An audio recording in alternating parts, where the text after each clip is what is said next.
제가 한번 이야기한 적이 있는 것 같은데, 제가 아직 대학교 다닐 때 다빈치 코드라는 책과 다빈치 코드라는 영화가 유행했어요. 들어봤나요? 안 들어보셨고, 저희 들어보셨고. 그 책이 우리나라에서 굉장히 히트를 쳤어요. 그 영화가 물론 이제 책이 히트를 쳤으니까 영화가 나오긴 했지만, 특별히 우리나라에서 그 책이 히트를 쳐서 그 작가의 작품이 그 다음에 계속 나왔어요. 근데 그 책 내용이 어떤 음모론을 바탕으로 하거든요. 그래서 이제 정확하게 기억나지 않아서 살짝 찾아보긴 했는데, 일단은 시작이 그랬어요. 그러니까 어떤 어, 살인 사건 뭐 이런 것들 속에서 퍼즐을 찾아가고 뭔가 숨겨진 의혹을 찾아가는데, 그 시작이 뭐였냐면 예수님과 사실은 이제 성경에 나온 막달라 마리아가 결혼하는 관계였고, 결혼 관계에서 애가 있는데, 그 뒤에서 뭐 이제 그러면서 비밀들이 막 나와요. 그 비밀들 속에서 어 이제 유서 교회는 가톨릭 교회죠. 가톨릭 교회가 어떤 그 흑막으로 나와요. 흑막으로서 어떤 음모들을 조장하고 꾸미고, 그런 장면들이 쭉 나오고, 그 속에서 이제 주인공이 그런 음모들을 휩쓸리면서 어떤 진실을 찾아가는 그런 과정이에요. 근데 그 과정에 왜 다빈치 코드냐? 여러 가지 예술 작품에 숨겨져 있는 어떤 말장난이나 어떤 숨겨져 있는 비화들을 가지고 어, 그 비밀들을 풀어나가거든요. 근데 다빈치가 잘 알다시피 그런 여러 가지 예술 작품들 했잖아요. 그 속에 어떤 비밀들이 있다는 거예요. 뭐 대표적으로 모나리자부터 시작해서 여러 가지 그런 비밀들이 있다는 거예요. 근데 재밌게 봤어요. 한 3시간 동안 정신없이 한 번에 쭉 읽었어요. 소설책인데. 근데 읽고 나서 묘하게 그런 기분이 드는 거예요. 하나님이 괜히 나쁜 분인 것 같다는 느낌이 드는 거예요. 뭐 정확한 이유는 모르겠어요. 그 책에 이제 뭐 성경에 나온 어떤 이야기들을 부정하고, 그 다음에 가톨릭 교회가 어떤 흑막으로서 나쁜 짓을 하는 게 나오거든요. 그리고 이제 제 생각 속에서 이제 교회가 하는 어떤 행동이 하나님과 연결되기 때문에 그런지 모르겠는데, 어쨌든 그 책을 한 두세 시간 읽고 봤더니 하나님이 왠지 선한 분이 아닌 것 같은 거예요. 그런 느낌적인 느낌이 드는 거예요. 근데 그때 제 마음속에 어떤 마음이 들었냐? 제가 그 책 읽었을 때가 한 25쯤 넘었을 때인 것 같은데, 20년이 넘는 시간 동안 내가 직접 경험한, 내가 보아온 하나님은 어떤 분이셨는가? 내가 직접 살면서 경험한, 두어 시간 보면서 책에서 본 느낌 말고, 내가 그래도 20년이 넘는 세월 동안 살면서 경험 하나님은 선하신 분이셨는가? 아니면 나쁜 분이셨는가? 이런 생각이 들었어요. 오늘 본문으로 와볼게요. 오늘 본문을 보면요, 유대인들이 예수님을 향해 돌을 치려 해요. 31절에 나오죠. 유대인들이 다시 돌을 치려 하거늘. 근데 우리가 이제 돌 치려 한다 그러면 그냥 돌 좀 던지나 보다 이렇게 생각할 수 있는데, 그렇게 가벼운 이야기가 아니에요. 당시 돌로 친다는 거는 돌로 쳐서 죽인다는 거예요. 이거는 그들에게 일종의 사형 제도였어요. 보통 어떤 사람들한테 이런 돌로 치는 일을 했냐? 하나님을 모독하는 사람, 혹은 가장 이제 대표적인 경우로 이제 음행을 하다가 잡혀온 경우. 근데 이것도 되게 웃긴 일인 게, 보통 음행을 하다가 잡힌 남자들보다 여자들한테 돌을 치는 경우가 더 많았던 것 같아요. 이게 어떻게 보면 이미 그 당시에도 어떤 그런 기준들이 기울어져 있었다는 걸 볼 수 있죠. 여하튼 예수님한테 지금 돌로 친다고 하는 것은 예수님이 지금 돌로 쳐 죽여야 되는 죄인이다, 이렇게 여긴 거예요. 지금 이 죄인은 어떤 재판도 필요 없고 당장 돌로 쳐서 우리 가운데서 이 악을 제하여야 되는 큰 일이다, 이렇게 판단하는 거예요. 아니, 예수님이 뭘 어쨌길래, 오늘 말씀에 예수님께서 뭐 특별히 잘못하신 게 있나요? 예수님께서 뭘 어쩌셨길래 이 사람들이 돌로 치려고 하고 있을까요? 우리가 알기로 예수님께서는 선한 일들을 행하셨잖아요. 예수님 오셔서 죄 지은 거 들은 적 있는 사람. 네. 이제 우리가 성경에서 이제 사람들이랑 부딪히는 걸 보는 것은 보통 두 가지. 예수님하고 이 유대인들하고 부딪히는 건, 첫 번째는 안식일. 안식일에 예수님께서 사람을 살릴 일들을 행하고 다니셨어요. 그거랑 또 하나는 이제 오늘 본문에 나오는 것처럼 하나님에 대한 이야기를 하시는데, 이제 스스로가 이제 예수님 하나님과 원래 하나시잖아요. 그런 이야기를 할 때마다 부딪히는 거예요. 사실 예수님께서 선한 일을 행하셨어요. 선한 일을 행하셨는데 다만 이렇게 부딪히는 것들이 있었어요. 오늘 본문에서도 예수님께서 사실 악한 일을 행한 게 없어요. 근데 이 마지막에 나와 아버지는 하나이니라 이렇게 하니까 사람들이 웃겨서 죽이려고 해요. 그때 예수님께서 이렇게 물으세요. 내가 너희한테 무슨 악한 일을 했다고 나를 죽이려고 하느냐. 내가 여러 가지 선한 일로 너에게 보였거늘 그 중에 어떤 일로 날 돌로 치려 하느냐. 그러니까 유대인들이 대답하죠. 네가 선한 일을 행한 것 때문에 너를 돌로 치려 하는 것이 아니고 뭐라 그래요? 신성 모독으로 인함이니 내가 사람이 되어 자칭 하나님을 행함이로다. 지금 이 유대인들은요. 심지어 예수님을 죽이려고 하고 있는 이 유대인들조차 예수님께서 하신 일들이 선한 일임은 부정하지 않아요. 선한 일이었음은 알아요. 귀신을 쫓아내고 여러 가지 선한 일들을 행하셨다는 것들을 알아요. 다만 당신이 사람임에도 불구하고 스스로 하나님이라고 하니까 당신에게 죄가 있다고 하는 것입니다. 이렇게 얘기를 해요. 방금 말씀드린 것이 예수님께서 뭐라고 말씀하셨어요? 나와 아버지는 하나이다. 이렇게 말씀을 하셨거든요. 그랬더니 그 바로 이어서 유대인들이 다시 돌을 들어치려 하거늘 이렇게 얘기하고 있어요. 다른 행동 때문이 아니라 예수님께서 스스로 하나님과 하나라고 하니까 이제 그걸 신성 모독으로 받아들인 거예요. 하나님을 모독한 것으로 받아들인 거예요. 예수님이 하나님이신데 그거에 대해서 이 사람들은 이해하지 못하고 사람인 예수님이 하나님과 하나라고 하니까 하나님을 끌어내리는 거라고 생각을 하고 화가 난 거예요. 근데 이 말 잘 보시면 여기 뭐라고 돼 있어요? 유대인들이 다시 돌을 들어 치려 한다고 돼 있어요. 그 말은 무슨 말이에요? 전에도 이미 돌을 네, 돌을 들어 치려 한 적이 있다라는 거예요. 언제 그랬을까요? 그럼 앞에 내용 한번 살펴봅시다. 오늘 본문 읽은 게 22절부터죠. 22절에 보면은 이제 배경이 나와요. 예루살렘의 수전절이 이르니 때는 겨울이라 예수께서 성전한 솔로몬 행각에서 거니시니 여기까지가 오늘 이제 이 논쟁의 배경이죠. 때는 수전절이에요. 겨울이에요. 장소는 어디예요? 예루살렘 성전한 솔로몬 행각이에요.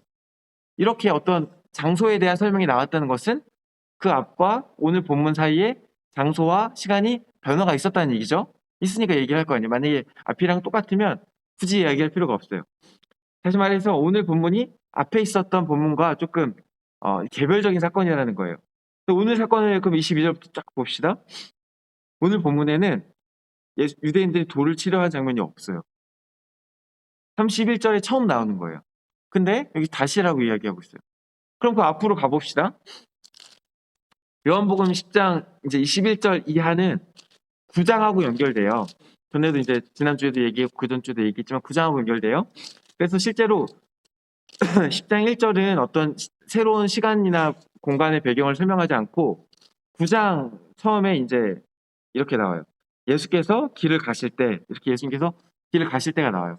근데 이거는 이제 공간 자체는 길을 가실 때라고 한 거는 사실 예루살렘 근처예요. 왜냐면 그 앞에가 바로 앞장에 있었던 게 예루살렘에서 있었던 이야기를 하고 있거든요. 성전에서. 어서 오세요. 그래서 9장에 있는 이야기는 예루살렘 근처에서 있는 일인데 이것도 조금 이제 장소의 변화가 있었어요. 이제 실로암 못 근처에 있는 마을 근처에서 있었던 일이겠죠. 이때 이제 한 맹인을 실로암 못에 가서 곧 씻고 오라고 이야기한 사건, 그리고 그 다음에 그 맹인이었던 사람과 유대인들 사이에 논쟁이 있었던 사건이 9장이에요. 그리고 10장, 그 다음에 9장 마지막에 예수님께서 나타나셔서 그 이야기를 정리하시고 10장 초반부에 이어서 예수님께서 여러 가지 이야기를 하신 거예요. 그래서 9장부터 10장 초반까지가 하나의 묶음인데 여기도 예수님을 돌로 치려한 장면이 나오지 않아요. 이 사건이 안 나오면 그럼 어디 나오냐? 요한복음 8장 59절이 나와요. 더 앞으로 가야 나오는 거예요. 8장 59절 볼게요. 그들이 돌을 들어 치려 하거늘 예수께서 숨어 성전에서 나가시니라. 8장에서 예수님께서 이제 말씀을 하셨는데 그때 유대인들이 예수님을 죄인으로 정죄하고 돌로 쳐 죽이려 한 거예요. 그럼 8장 잘 기억 안 날 텐데 8장 무슨 일이 있었는지 기억 안 나시죠? 8장에 무슨 일이 있었습니까?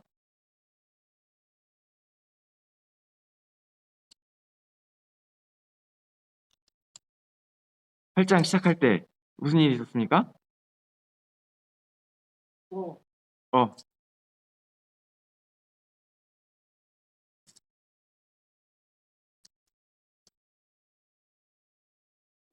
8장 시작할 때 음행 중에 잡혀온 여자가 이제 용서받는 일이 있었어요. 이때도 바리새인들, 서기관들하고 바리새인들이 예수님한테 예수님 시험하려고 음행 중에 잡힌 여자를 끌고 왔어요. 근데 아까 제가 뭐라 그랬죠? 돌에 치는 사람이 누구라 그랬지, 보통? 아까 말했는데. 누구누구를 돌에 친다 그랬었죠? 어, 하나님을 모독한 사람. 그리고, 음행 중에 잡힌 사람. 그러면 지금 잡혀온 이 사람은 어떤 사람이에요? 돌로 쳐 마땅한 사람이에요, 어떻게 보면. 그들의 율법에 의하면 돌로 쳐야 되는 사람이에요. 그 사람을 예수님한테 데리고 와서 이제 어떻게 할 거냐 물어봐요. 그때 예수님 뭐라고 했냐면 너희 중에 죄 있는 자 먼저 돌로 치라 그래요. 그랬더니 사실 죄 없는 자가 누가 있어. 그래서 다 그냥 가버립니다. 근데 예수님께서 이 어떻게 보면 돌로 쳐 마땅한 이 여자를 나도 너를 정죄하지 않겠다. 네가 지금 요 모세 율법에 의하면 돌로 침을 당하는 게 마땅하지만 아무도 돌로 치지 않았고 나도 널 돌로 치지 않겠다. 이렇게 선언하시면서 그 다음에 8장에 있는 예수님의 이야기가 쫙 나와요. 근데 또 아이러니하게 8장이 어떻게 끝난다고요? 사람들이 예수님을 돌로 치려 하면서 끝나요. 그게 8장의 내용인데 이 8장에서는 그럼 왜 돌로 치려 했어요? 진실로 진실로 너에게 이르노니 아브라함이 나기 전부터 내가 있느니라. 예수님이 스스로 가리켜서 아브라함보다 오래되었다 이렇게 얘기하니까 사람들이 돌로 치려 한 거예요. 이걸 뭘로 인식한 거예요? 신성 모독으로 인식한 거예요. 8장의 내용과 9장의 내용과 이 10장, 그러니까 9장부터 10장 초반까지 내용과 10장 오늘 본문의 내용이 다 별개의 내용이에요. 그 8장에서는 방금 말한 것처럼 돌로침을 당해 마땅한 여인을 용서한 예수님께서 도리어 돌로침을 당할 뻔하면서 끝나는데 이 사건과 9장에서 맹인이 구원을 받고 그 다음에 예수님께서 하신 말씀 이 사건과 또 오늘 본문에 예수님께서 무엇을 말씀하고 계셨죠? 예수님한테 사람들이 와서 의혹을 이야기하고 있는 이 상황 이 사건이 다 별개의 사건인데 오늘 뭐라고 이야기해요? 다시 돌로 치려 했다 이렇게 얘기를 해요. 다시 말해서 그러면서 이 앞에 있는 사건과 오늘 사건까지가 쭉 연결되는 무언가가 있다는 것을 암시하는 거예요. 실제로 8장뿐 아니라 7장부터 오늘 본문까지 쭉 연결돼요. 어떻게 연결되냐? 예수님께서 자기 자신을 자꾸 드러내세요. 이게 예수님께서 몇 장이냐? 6장이냐? 7장이냐? 6장일 것 같은데? 6장에서 오병이어의 사건을 보이시고 자신을 생명의 떡이라고 말씀하신 이후로부터 자기 자신을 막 드러내기 시작해요. 그러다 보니까 이제 백성들 사이에 어떤 일이 생기냐? 의혹이 생겨요. 논쟁이 생겨요. 무슨 의혹이냐? 예수님이 어떤 분이냐? 예수님이 선한 사람이냐? 아니면 사기꾼이냐? 이 의혹이 자꾸 생겨요. 왜요? 예수님께서 하시는 행동들을 보면은 아까 말했잖아요. 유대인들이 보기에 선한 일이에요. 단순히 선한 일일 뿐 아니라 너무나도 하나님의 능력임에 확실한 하나님의 능력이 확실한 어떤 그런 퍼포먼스를 계속 보여주세요. 막 맹인이 일어나요. 맹인이 일어나는 게 맹인이 눈을 떠요. 맹인이 원래 일어날 수 있습니다. 맹인이 눈을 떠요. 그리고 앉은 뱅이가 일어나요. 여러 가지 귀신 들린 자에서 귀신이 떠나가요. 이런 일들이 있으니까 선지자다 하고 싶은데 예수님께서 하시는 말씀 한마디 한마디 가끔 너무 거슬려요. 자기가 아브라함보다 크대요. 자기가 저 하나님과 하나래요. 예수님께서 하시는 말씀이 그들이 보기에 불가능한 말들이에요. 그래서 자꾸 충돌해요. 의혹이 생겨요. 그래서 오늘도 와서 이렇게 물어봐요. 유대인들이 에워싸고 이르되 당신은 언제까지나 우리 마음을 의혹하게 하려 하나이까? 왜 우리 마음속에 의혹을 두십니까? 의혹을 해결해 주세요. 이렇게 이야기해요. 이게 언제부터였냐면 7장부터였어요. 그 오병이어 사건 이후로부터 오늘 부분까지 계속 지금 이 상황이 계속되고 있는데 점점 심화되고 있는 거예요. 그래서 한번 돌로 치려 하고 오늘 다시 돌로 치려 하는 사건이 생겨요. 사실 어쩌면 이 유대인들의 의혹은 당연한 것일 수도 있어요. 왜냐면 그들이 믿는 하나님과 자신이 하나라고 하잖아요, 예수님이. 그들이 자신의 조상으로 어떤 신처럼은 아니지만 정말 자신 절대적으로 신뢰하는 그 아브라함보다 자기가 더 크다고 하잖아요. 그걸 어떻게 받아들이겠어요? 사실 예수님 이전에 이 사람들의 반응은 당연한 거였어요. 그 누가 어떤 사람이 있어서 자기를 하나님과 동등하다고 이야기할 수 있고 어떤 사람이 아브라함보다 크다고 말할 수 있겠어요. 그들에게 어쩌면 당연한 반응이었어요. 근데 예수님께서 오심으로써 그게 뒤집어진 거예요. 신이신 있을 수 없는 일이 일어났어요. 신이신 하나님이신 예수님께서 이 땅에 오셨어요. 그래서 사람이 되셨어요. 그래서 사람이면서 저 하나님과 동등한 본체신 분이 생겼어요. 사람이면서 저 아브라함보다 큰 사람이 생겼어요. 그러니까 이제 사실은 이 사람들의 그 기존에 원래 갖고 있던 생각이 무너지게 된 거예요. 그런데 이 사람들은 어떻게 해요? 믿지 않아요. 그 말을 믿지 않아요. 예수님께서 이렇게 말씀하세요. 25절. 내가 너에게 말하였을 때 믿지 아니한도다. 내가 그러면서 이렇게 말씀하세요. 내가 내 아버지의 이름으로 행하는 일들이 나를 증거하는 것이거든. 그러니까 의혹에 대해서 뭐라고 말씀하시는 거예요? 내가 너희를 유혹하게 한 게 아니라 너희가 믿지 않는 거다. 나는 밝히 드러내서 말했다. 나는 분명히 말했다. 근데 너희가 믿지 않는 거다. 너희가 받아들이기 어려워서 믿지 않는 거다. 내가 하나님과 동등하다는 것을 너희가 받아들이기 어렵기 때문에 거절하는 거다. 내가 하는 말을 너희가 믿기 너무 어렵기 때문에 너희가 거절하는 거다. 이렇게 말씀하세요. 그러면서 뭐라고 말씀하세요? 내 말이 믿기 어렵거든. 내 말이 아니라 내 행동을 봐라. 이 행동이 나를 증거하는 거 아니냐. 내가 한 일들을 봐라. 귀신이 쫓겨나고 안전뱅이가 일어나고 그 다음에 맹인이 눈을 뜨게 되지 않았냐. 이 일들이 나를 증거하는 거 아니냐. 내 말을 보아라. 사랑하는 청소년부 여러분, 사실 우리도 이러한 일들을 충분히 겪을 수 있어요. 우리가 갖고 있던 어떤 판단들이 있을 수 있어요. 그 판단으로 볼 때 예수님께서 하시는 어떤 일들이 예수님께서 하시는 말씀이 이해가 안 갈 수 있어요. 받아들이기 어려울 수 있어요. 내가 갖고 있는 기준과 내가 갖고 있는 생각과 충돌할 수 있어요. 그러면 그럴 때 예수님 우리에게 뭐라고 말씀하실 것 같아요? 다른 게 아니라 내가 한 행동을 봐라. 내가 너희 삶에 어떻게 행했는지를 보아라. 우리가 살면서 세상에서 메시지를 자꾸 접해요. 어떤 메시지를 접하냐면 이 세상에 신이 어딨냐? 신이 없다. 이런 메시지가 세상에 자꾸 있어요. 신이 있으면 그 신은 무능한 신이다. 이 세상에 얼마나 문제가 많냐. 가난한 사람, 전쟁, 저기 뭐 이제 중국이나 여러 가지 나라에서 독재로 인해서 억압받는 사람들, 신이 능력이 있다면 그걸 내버려 두면 되냐. 능력이 없는 거다. 그럴 수가 없는 거다. 혹은 능력이 있다고 할지라도 내버려 두면 더 나쁜 거다. 선한 신이라면 저걸 그대로 내버려 두지 않을 거 아니냐. 악한 것을 그대로 내버려 두는 거 아니냐. 악한 신이다. 이렇게 이야기해요. 제가 그거 하나하나 다 반박할 수 있거든요. 근데 예수님 반박할 수 있을 거예요. 근데 예수님께서 뭐라고 말씀하실 거냐면 세상이 하는 말을 듣지 말고 너희가 직접 나를 경험해라. 내가 너희한테 어떻게 대하는지 내 삶의 모습을 보고 나를 직접 경험해라. 예수님한테 제자들이 맨 처음에 찾아왔을 때 예수님께서 하신 말씀은 딱 하나였어. 와서 보라였어요. 왜요? 보는 게 먼저예요. 하나님께서 우리에게 보여주시는 하나님을 경험하는 게 먼저예요. 그 경험이 우리로 하여금 믿음을 갖게 만들어요. 세상에서 계속 우리를 휘둘리게 할 거예요. 성경과 다른 이야기들 계속 할 거예요. 그리고 자꾸 하나님을 어떻게 깎아내리려고 할 거예요.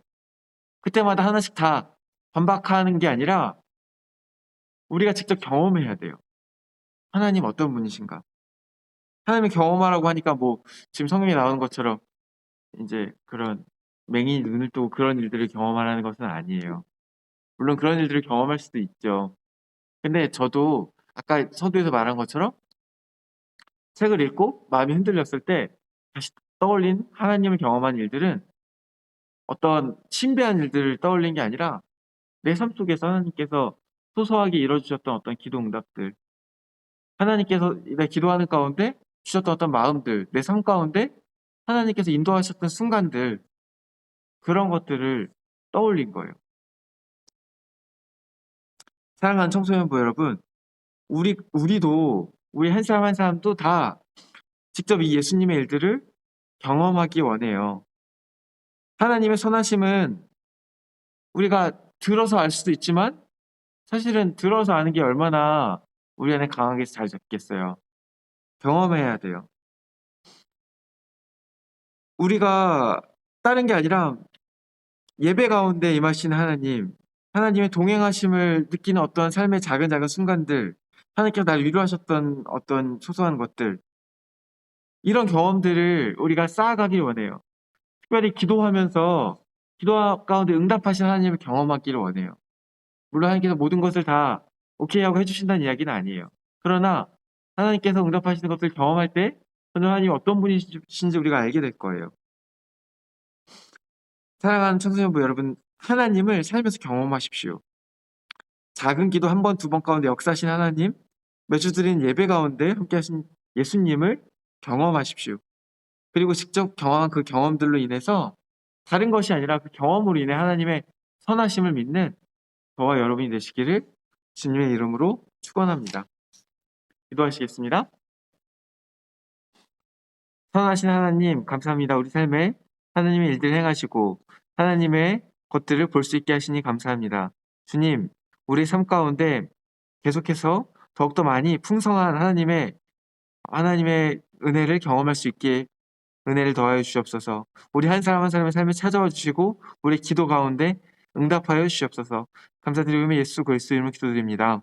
아멘.